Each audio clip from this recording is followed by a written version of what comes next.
yego reka tubumvishe ino audio ica amazima sibyo mukurogwa kwa Sandra Teta ngewe niho hano ngewe nyiri kwibaza kuki nyine yaguma muri situation kuko twabonye ni umukobwa ubyibuke nyine ahubwo vuga ngo uretse gatoya uretse gatoya mu bihebye na Vanessa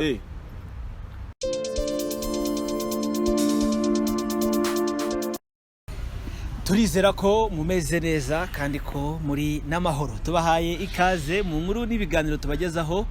umunsi ku munsi uyu mugabo ubari imbere usenda mwita ngwi niko ubu uranyita ngo iki ubu turabivuga gute umugabo bari imbere ninjye wowe nde muraho neza turizera ko mumeze neza rero kandi ko muri n'amahoro nkuko mubizi tuganira ku byinshi bitandukanye cyane cyane ibyibanda ku myidagaduro amakuru ki yo kuri JALAS official meze ate n'ay'ubutabera ayo tuyagarukaho muri make hano ubundi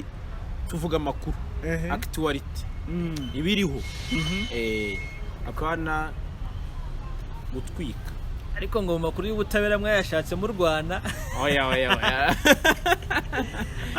shaka kuvuga umuvandimwe se shaka umuvandimwe nawe yarabakomye ndatungurwa yarabakomye Jean Paul yakozanyijeho n'umwavoka rwa rubanza nari ndurimo nanjye twarasereye umwavoka se oya Jean Paul ngira ngo yaranabivuze avuga ati ikintu cya mbere cyantunguye n'ukuntu mwantereranye ati nkarwana ngegine ariko urumva ntago wasapotinga umuntu none kurwana n'umuntu w'inzego so byarabaye bagiranye agatotsi hari ukuntu abantu bahurira muri diweri kandi bose ari abanyamahane rukabura gica so rwabuze gica ngira ngo n'umuvandimwe Clement wari uri muri runo rubanza nawe yabibwiye Jean Paul ati ikibazo cyawe uza amategeko menshi umwavoka aza amategeko menshi nizabakozi babo zishonda imikara ni muri buze kugiraho muhurira so bijya bibahorera ariko nakanyuzemo ntabwo ari wo murongo ntabwo umurongo wo guhangana n'ubutabera ariko yewe ngo hari abantu bagabura uruntu ya ariko nazibana ziza kumanya amahembe ya ngayo nguko rero tumaze iminsi nako nta n'umunsi urashira tubonye inkuru y'umunyarwandakazi Sandra Teta reka twinjire mu kiganiro iyo unyicaje mbese uhera ahantu hose nta mpamvu yo guca ibintu ku ruhande buriya urashaka kumenya ibya Teta nibyo abanyarwanda bashaka kumenya ahubwo hari abana abonye kuri Twitter bavuga ko ari ibisambo byamusagariye biramukubita nawe niko yavuze se ko umugabo yabakundwa ukavuze neza niko Sandra Teta kugira ngo abantu batagira ngo wenda ni ibintu byo kumutwikiraho n'iki to the ball uretse gatoya iyi foto abantu bari kubona niwe kuko njye naraye ndeba no mafoto mbi kompara niwe sure niwe 100% ntabwo nawe ubyibuke neza ntabwo Sandra Teta yageze hakana ko ibyo babonye ari byo atari yavuze ngo uko mwabifashe donc inkuru zavuzwe icyateye ibi bintu yego nizo zitarizo niko yavuze ariko ingaruka z'ibyabaye ese wanyemereye nkabanza nkakumvisha akantu oya uretse gatoya akantu turakumva mu kanya oya akumvisha akantu kuri phone uretse gatoya uretse shaka kumenya ino foto ariho duhera yego Sandra Teta Miss ariko se abanyampinga muri SFB yabaye ntabwo ari nyampinga yabaye nk'igisonga yabaye igisonga ariko urabizi ko yakanyujijeho mu rukundo na Prince Kid wateguraga Miss Rwanda nyuma avamo gasubiremo neza reka dore kuri Sandra neza ngo byagenze bite oya ni inkuru zizwi yakundanye na Prince Kid yego Shimwe Diodone igihe kivaho icyo gihe barakoranaga muri zino projet za Miss Rwanda yego ajya muri EAP East African Promoters yego amarangamutima akundana n'umuhanzi uri muri Guma Guma. Yego. Bumva ati ntabwo umuntu uzi amabanga ya kampani yakundana n'umuntu dukoresha n'umukozi cyangwa se n'umunyakiraka. Tubivuga uko. Yego. Teta bati urahitamo Derek Sana urahitamo akazi. Ati Derek Sana ndutira byose. Cyane. Abarigendeye. Nyuma urabizi muri ya minsi ye na Vanessa bajya kuri DC. Inkuru zikabavugwaho n'ibiki. Yego. Nabo baba barakimbijwe. Baca no kuri Fine FM. Uramwibuka Teta mu bihe bya Nkusi. Yego, ategura ibintu by'ibitaramo. Azana Zari. Yego. Kuri hariya naje kumenya ngo Kope ngo Zari ngo Nkusi yari yahaye amafaranga Teta. Buriya ngo bafite n'ibintu bapfana hari. Yego. Aya muha ariko Teta nawe yamubwiye ati Zari ndamugushyira mu biganza. Mupange business. Abantu bakuru. Zari aza akuriwe business atazipanga. Boro ya Messi. Atukuriwe n'inda ya Diamond. Uyu muceri w'uyu munsi aba akoze show ahita nakata. Nkusi ati Teta uzabeshya abandi urayaruka. Teta ati ntango kiruka. Shaya Jordan Mukubu tumusuhuze urabizi ko bagendanaga cyane. Yego. Nawe no muvandimwe. Ibyo bivaho. Sandra Teta arambuka atarambuka yace kuri Fine FM ariko yarahabaye naho. Yes. Cyo kuri Fine FM kandi hagataho azana gukora mu bintu urumva yakoraga mu bintu bya marketing cyane. Yakiri mu bintu by'urukundo na Derek Sano. Hari umunyamakuru ugeze kugongana ubwo bajya mu manza. Bose baragongana bajya mu manza. Za nkuru za igihe. Ubwo rero Sandra Teta suhuje umuvandimwe Sabye. Kukanda gakata ndakurahi. Ubwo rero umuvandimwe Teta arambuka ajya mu Bugande mu bihe bitari byoroshye. Kiragiye rero. Zira nkuru ziba. Hari umugabo witwa Janti, Sabina rero iki kiganiro azahita seka. Hari umuhungu witwa Janti. Uramuzi? Tumuziranyeho. Yari umufotographe ariko akunda gukora na tele nyinshi na Sabe. Yego. Ewa Sabe azi inshuro yamusabye ngo amuherekeze bidakomera. Ngo rero Sandra Teta aza kwinjira mu Bugande nyuma gato y'igihe yaramugeze cy'uwitwa uyu Nana Super Sexy kuko bura niwe wabanjije abakobwa b'Abanyarwanda kazi Bugande avuye mu byo gutegura ibitaramo avuye mu byo kubyina. Rero Sandra Teta yaje asa nyuma gato y'uwo Nana Super Sexy ariko noneho bimaze gukomera by'umwana w'u Rwanda n'Ubugande. Yego. Asa nkaho ari usigaye rukumbi Abanyarwanda kazi bategura ibitaramo mu Bugande kandi bikagenda neza. Ubwo twaduciye ngo abantu babanze bamenye Sandra Teta w'ubwiza n'uburanga mwajya mubona mu mashusho nuwo nguwo ubwiza n'uburanga bwangiritse yongerewe. Ariko uyu munsi n'uyu nguyu. So nyumvisha rero ya audio. Ikintu kimwe wenda uyu muntu wambwiye ibi bintu ntabwo ashobora kuba atarazi ko nashobora kubikoresha ariko kugira abantu badukurikiye butaza kuba confused bakavuga ati muri kuvuga ibyo mutazi. Yego. Reka tubumvishe ino audio ica amazima yindi ivuga ukuntu irwa mukubita every day. Ntago ari ubwa mbere bibaye. Hanyuma ndahita nguha n'ubwino bukeya mfite mutera kumukubita. Umviye umuntu we kiramo twumve. Sheri ntibamukubita rimwe akubitwa mu gatondo saa sita mu ijoro uko wizonyoye utuyeri ahita akubita.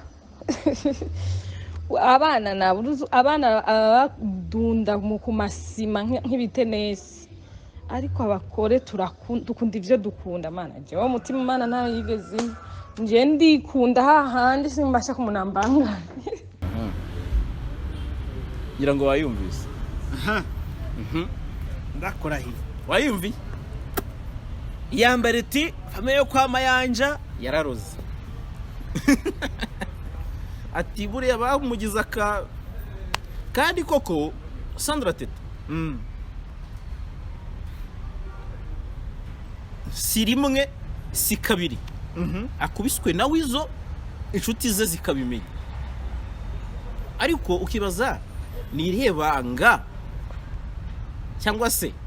nakahe kantu gatuma Sandra atavayo abana muroze se urumva ariko ni uyu muntu ariyo amakuru arayafite mu kenyezi araza ati ubwo se bakamuroga ibyitwa ngo iki byo gukunda inkoni byo gukunda umugabo kukuroga uburozi buba kwinshi abantu badukurikiye barabizi uburozi bubaho keretse n'ubutabwemera bubaho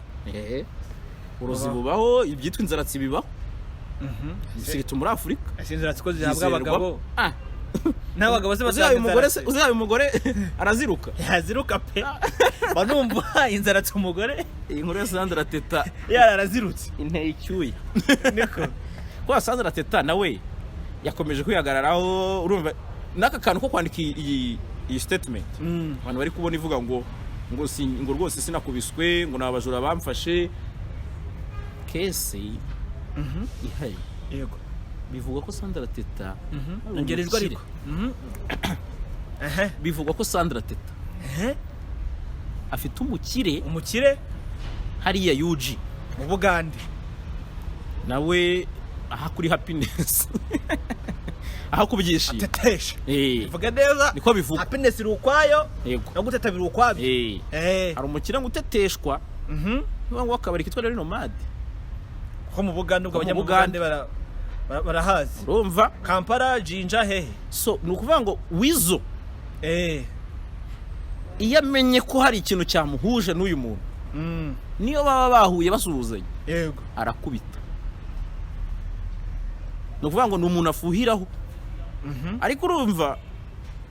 amakuru nicyo abereyeho yego twe twumva amakuru tukayanariza niba Sandra Teta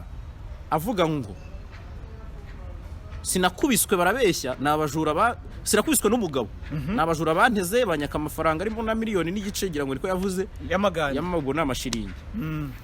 hafi ubwo ni nka 300 400 250 aya wikabya 250 ni miliyoni ega Ikirene yarateye Ikirene yarateye se ni mitwaro nkine ari na ugiye mu gakiramo comedy kabisa Ikirene yarateye se urumva Sandra ariko se utarenga aho ngaho Sandra Teta na Wizo famille Mayanja katuye twaruko nguko na abantu mu Bugande famille Mayanja bafite icyo bavuze kandi n'abantu hagira ikintu kibabaho icyo ari cyo cyose involvement ya police twabara statement nimwe ya police ibivugaho no urumva ikintu gishobora kuba kikiri gukurikiranwa ntibahite bayibreakinga nka story urumva ikintu cyabaye dufite amafoto agaragaza abana ba Sandra Teta yego sibyo ubona condition barimo hahantu matari ntago babe bagiye guhaha mu byukuri barahuruye yego tuzi cyari cyahabaye ko nta kigaragaza ko bari gukurwana nureba hari aka video turi bunyuzemo abantu bari komeza kugenda babona wenda bashobora no kuba babonye mbere bari gukata cake yego anniversaire y'umwana wabo nureba reaction ya Wizo uburyo yakasemo ira keke ayibaga kitemagura nyine bimeze nk'umuntu nyine ufite umujinya urabona ko hari aba donc ira couple isangamwe ibibazo nta morale uri kubona yego aha hantu Sandra Teta yagiye i Bugande anyuze mu bihe birunaka bya hano bimukomozaho ku muntu bigoye kandi nabyo birimo staff ngizo z'amabara z'ibintu by'imiteto imitetesho asante so rero Sandra Teta iki kintu uyu mukenyezi cyangwa uyu mushiki wacu atubwiye ndagiye amahirwe kurogwa kuko Sandra Teta ubona monde yabayemo si ibintu kuvuga ngo si wa mukobwa uvuga ngo avuye iwabo ahita ajya mu rugo bamubwiye ngo niko zubakwa azi ubuzima bwose yego biramworoheye ko Sandra Teta yafata decision akavuga ati subiye iwacu cyane sibyo ariko ubwo urumva niba wenda nizo nyungu zirimo ese ndatuwa nomade ni na wizo ubwo se inyungu zazirimo nizihi ahubwo yava mu rugo rwo kwa Mayanja arashyushye oya ni inkuru ishyushye ubwo ngubwo bibeshyera ahantu ni inkuru ishyushye se yambijije icyuye inkuru ishyushye ahubwo yambijije icyo yamukuyishaka mu kurogwa kwa Sandra kumenya Teta ibyayo. ngewe niho hantu ngewe nyiri kwibaza kuki nyine yaguma muri situation kuko twabonye ni umukobwa ubyibuke nyine ahubwo avuga ngo uretse gatoya uretse gatoya uretse ubwire hari mu bihebye na Vanessa bari abakobwa batavugirwamo none gute ukubitwa rimwe ukubitwa kabiri umukobwa mwiza utabura umugabo mu Rwanda no mu Burundi i Dubai no muri Amerika muri Oman no muri Qatar kagera mu Bushinwa no mu Burusiya ariko noneho ukaguma aho hantu noneho en plus ku muntu muzika ye nyuma yaho mugenzi we yitabiye Imana isa nkaho yasubiye inyuma yararangiye menya niyo mpamvu irwa Rwanda cyangwa no mu rukundo reka na depressiraza cyangwa no mu rukundo bajya gukundana yawe yararozwa kisanga akundanye nawe kuko nabyo mbere yaho byabanje guhakanwa ko baba bakundana ariko inkuru zikavuga ko mu Bugande Teta na Wizo mu bantu umeze neza nyine nibyo nakubwiye aba bagabo bikampara urumva bagira umuti papa ibi bintu ndi kuvuga umuntu ashobora kumbwira ati ubizi ute uri umugande wa nzatumira umuntu witwa Spax ndabibemereye tuganire ku kintu cyitwa uburozi bw'Ibugande Spax yababayemo abamuzi baramuzi muri family squad ndamuzi ashobora gukora ubukwe mu isi ashobora gukora ubukwe tumubwire felicitation so bivuga ngo Ibugande ni igihugu cyamaze kugera mu buzima bwa kopi niba uzi umumanager ubu nanjye ushobora gusanga nanjye ahise yinyoherereza umumanager witwa Jeff Kiwa nuka uramuzi yize ku managing wa Good Life yize ku managing aho uramunya kwigendera 47 K47 yize ku managing aho yabona Kamiri ndetse no muri TNS yabayemo ni umuntu ukomeye uriya mutipe iyo mugeraye ikibazo uribwiriza ukajya gusaba imbabazi iyo utazisabye birikora so nukuvuga ngo ni ikibuga cyeruye apana yamarozi yafata ku mavuta na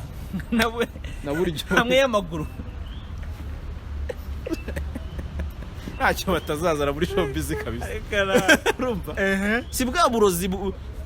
ni bwa burozi mani bwa nyabwo so rero birashoboka ko urabizi umwihariko w'Abanyarwandakazi ushobora kuba yarahuye na Wizo iza akavuga ati koko Chabali iki cyana Chabalize iri nama gezi ati ngomba kukibyaza umusaruro urumva ikindi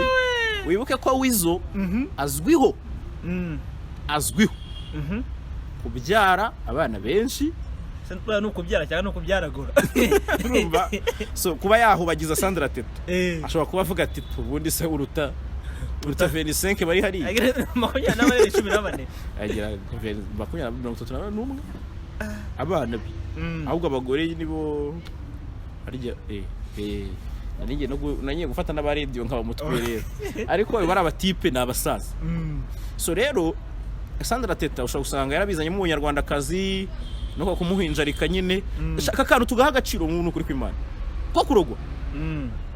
n'abadukurikiye ntibagakerenze kuko Sandra Teta nagavugirwa Amerika ni umuntu tutazi nyine ibi bintu byamubaho tu sundi ari umukobwa uzi ko byabaho noneho Sandra Teta kizungereze amafoto waya babandi ngiye kwaza nguri kuyabareka kuri mu kiganiro nanjye kuvuga nti babandi ba amureke ntahure ni inkuru uba nti uko byanze bo bakigendera ntibagiye barazwi muri showbiz abantu byagiye ngo bakigendera salama manager reka tugakare kuri video ya kabiri amene kuri audio ya kabiri ikintu cyo gukoresha ibiyobyabwenge kenshi cyane birimo heroine cocaine kuba Wizo mbega ari afite drug addiction iteye ubwoba byo hari influence byaba bifite muri kuba Teta akubitwa yakubitwa n'akageni ndetse no kuba Teta nawe ubwe bishoboka ko yabonye ko Wizo n'ubwo ibyo byose byaba byo kumuhinjarika nawe yamuhinjarika ko akajya akora n'ubundi byo yumva yakora byo kuba yabanyikanya Wizo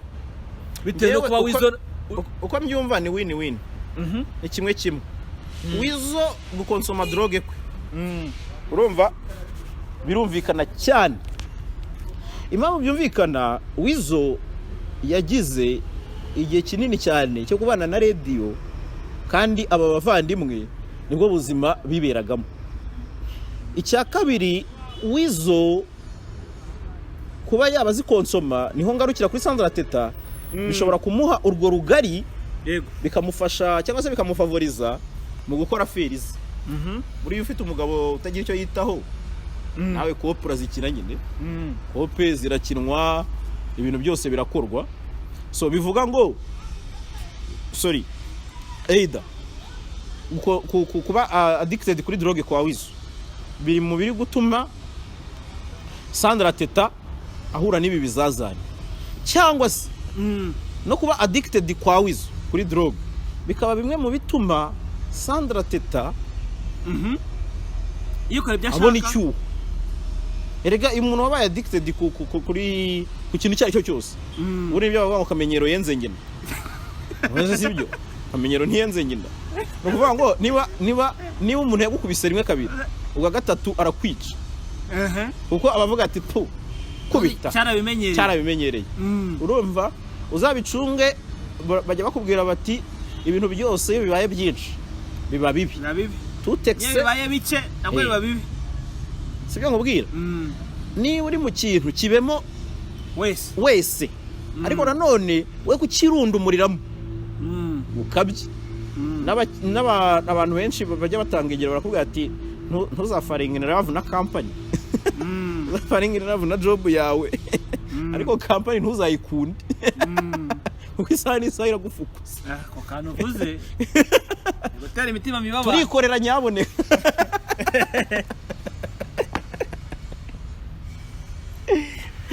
ubwo bivuze ko Sandra Teta rero nawe se tumutera amabuye cyangwa tumufate mu mugongo oya Sandra Teta uruhande rumwe twamutera amabuye kuba adashaka kugaragaza ukuri ikibazo gikemuke abantu benshi bari kumuhururiza uretse gato abantu benshi bari kwandika ngo stop violence kuri Sandra Teta Sandra Teta agahindukira ngo ntacyo nakorewe urumva ibyo bintu biri gukemuka abo bajura bundi iraba ripotinze kuri muri statement atavuze ngo naba ripotinze wenda ikigiye n'iki avuga ati wenda ubujura bwabaye tariki ni yes sibyo ripotinze kuri police station wenda ya Kampala iyi Kampala nayo ni hatari agiye kuba ngo Morogoro ni mu Bugande yanga ni Tanzania vuga basi Munyonyi riko avuga ati wenda ni report kuri police station ya Munyonyi sibyo noneho abakire bamwasireyi wabona nabariho baba anavuga ngo noneho anatwereka iyo statement kuko ijya ni yayo yose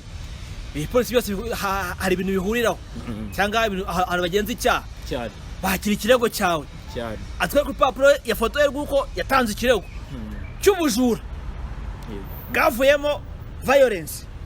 bitari ibyo biriya byaba ari domestic violence rero kuki Sandra Teta niho tujya gukomereza kuki Sandra Teta akomeje guhishira uyu Wizo Manizo reka rero dukomereze nta byinshi igisubizo cyava muri no audio twakinnye ari unyemerera unyumve iyo audio twakinnye yego uyu muntu nta zindi nyungu nyinshi cyane afite mu gusebya Sandra Teta yamubwiraga amakuru sibyo cyangwa se yampaga amakuru situation yine ibiri mu rugo kamara no kuvuga ngo mu magambo make Sandra Teta yabeshya abanyarwanda ukuri kwa nyako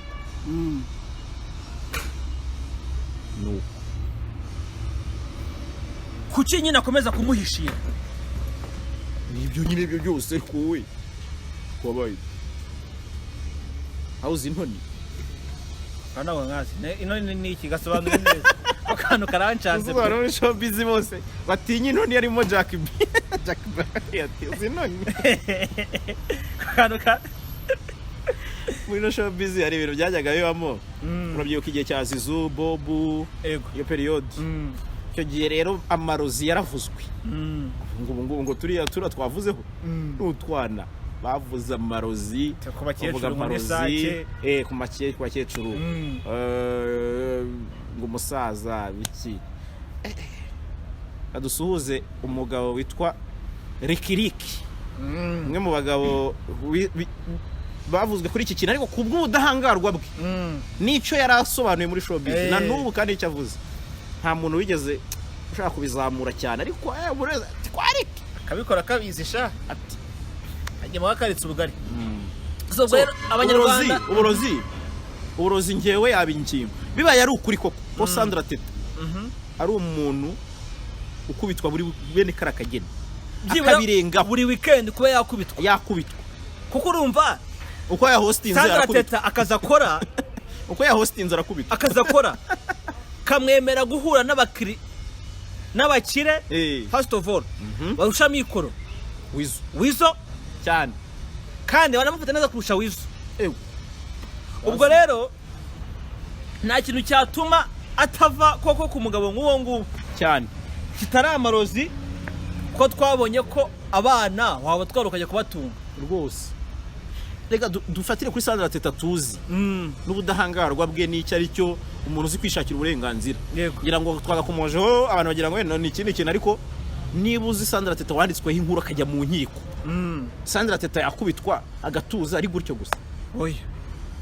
yarahungabanyijwe n'inkuru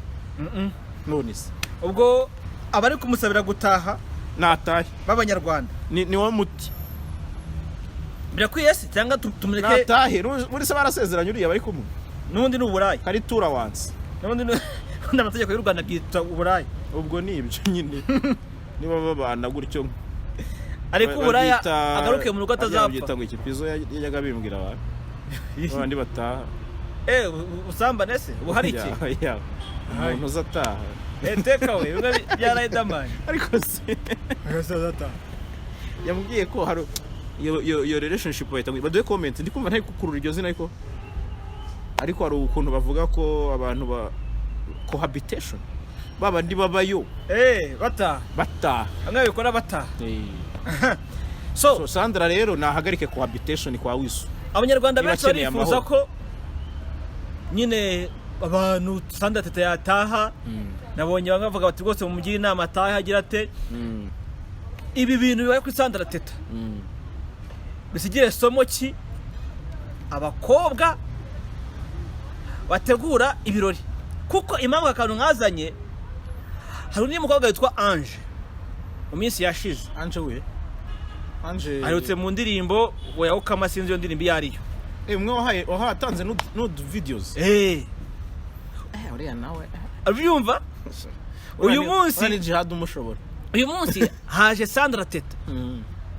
ibi bintu bisigiye somo ki abanyarwandakazi cyane cyane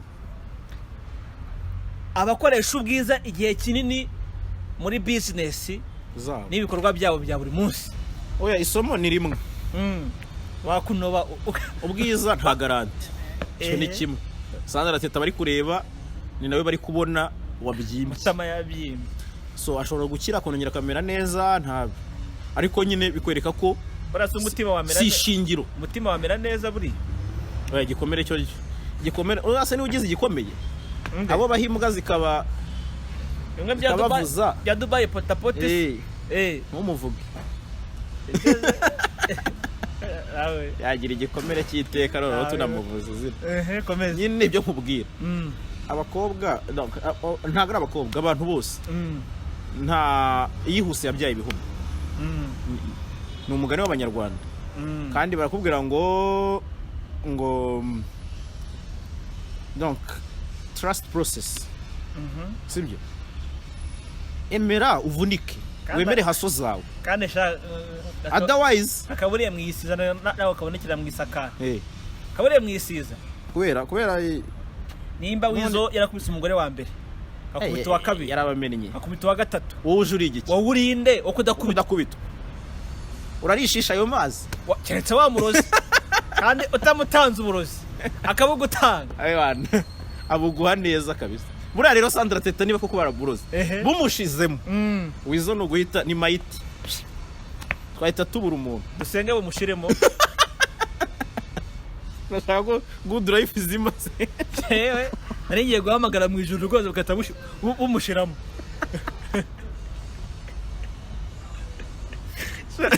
ariko ngubwire barakwirenza nagabo ariko aba bantu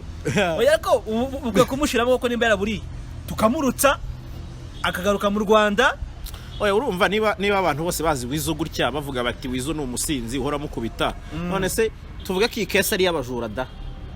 abo bajura bite oya tuvuga ko ari abajura ariko nanone niba ari n'abajura hari impamvu abantu buririye kuri icyo kintu bakavuga bati yego ni abajura sibyo abajura ariko nubwo bwose abo bajura baba bagukubise dusanzwe tuzi n'undi muntu ugukubita utari umujura cyese niba wiza ari umujura w'iwabo wabona nabyo ari uko bimeze gusa nyine mu magambo make tunasoza iki kintu uriya ahanini ubwino bwari bushingiye kuri audio kubera ko Sandra Teta yagerageje kubihakana cyane avuga ko atari byo ariko abantu benshi bakavuga bati hari amakuru agaragaza ko ari byo ngira ngo na Igiye cyanditse iyo nkuru dusoza n'iki kintu abadukurikiye nyine Teta yarakubiswe nyine mumenye abantu banyu ibi isomo ki isomo ririmo ni rimwe Teta yakundanye buhumyi yagiye Bugande amenyana na Wizo ajya mu rukundo akakana yandi makuru afite akakana karakira mu byago abavandimwe b'ikibaba nase akaba ari cyamujije se oya nyine urumva Wizo kibaba ni ibintu bye cyane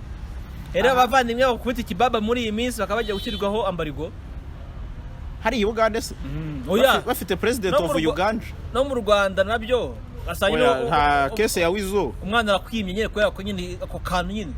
ko kuba harimo izo system izo system ba ntekereza ko sinabihamya tutarasoza sinamenya wenda tutarasoza wese gatoya sinamenya efe ziri buve muri iki kintu ariko arakanca kuvugaho gatoya nabonye ababanye na Teta muri bano bakobwa b'ibyamamare mu Rwanda nabonye ababanye nawe bimeze nk'aho harimo akantu ko kwifata kuri ibi bintu barimo nka Vanessa si we gusa n'abandi banyarwandakazi ubona nabo bakoresha imbuga nkoranyambaga cyane no muhategura ibitaramo wabonye mbega basa nk'aho batagize birinze kubivugaho babigira ibyo gusa baravuga bati uhambe wifashe nakubaga wifashe barakwica uhambe wifashe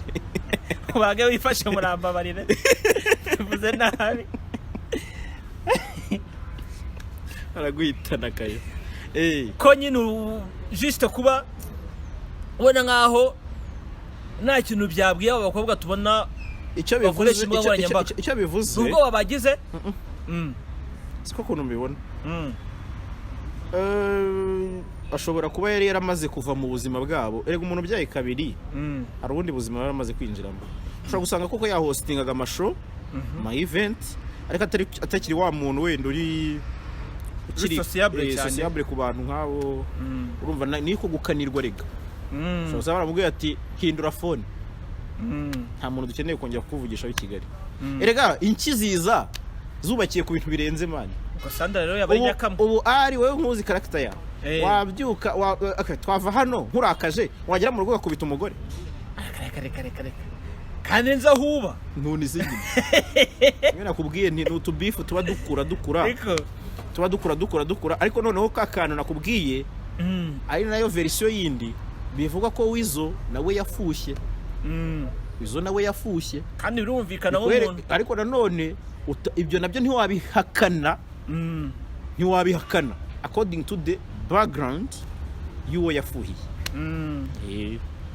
okay reka dusoreze aho ngaho ngayo nguko rero katwihanganisha mushiki wacu ubwo ibindi ubundi kandi nubwo ibindi ari ubundi umugisha n'amahoro byo nibikabe ubundi ahubwo bigiye guhana nawe bibabeho pe bibabeho rwose nibikabe ubundi umuntu wese uri hano bimubeho mukore subscribe nyaboneka aba bagabo birwa banseka ngo nyine ngifite abasubscribers bakeya mu Rwanda bakeya se bangaye ngo ninge muntu gutariyubaka mwandemeye koko ushaka kwiraka gute mu kigonyi cyawe ariyo kadastere yawe uko biri nuko nguko mundemera imvumo yangiza ari wakoze man reka tubasezere nawe gutaha hari icyo duciye amazimwe ho gato ntabwo twaduciye amazimwe umuntu ugomba guca amazimwe ni Sandra Teta twe tubabwiye andi makuru kubishobora kuba biri kuvugwa muri runo rugo ngayo nguko rero